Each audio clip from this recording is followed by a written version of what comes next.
Did you know a 19-year-old soldier once stood alone against 250 enemy troops to save his entire unit? On January 26, 1945, young Audie Murphy found himself in an impossible situation in France. Enemy forces were advancing fast toward his position, and his men were in serious danger. Without thinking twice, Murphy climbed onto a damaged tank that was on fire.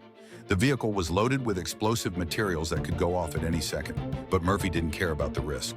For over an hour, he used the tank's machine gun to hold back the entire enemy advance.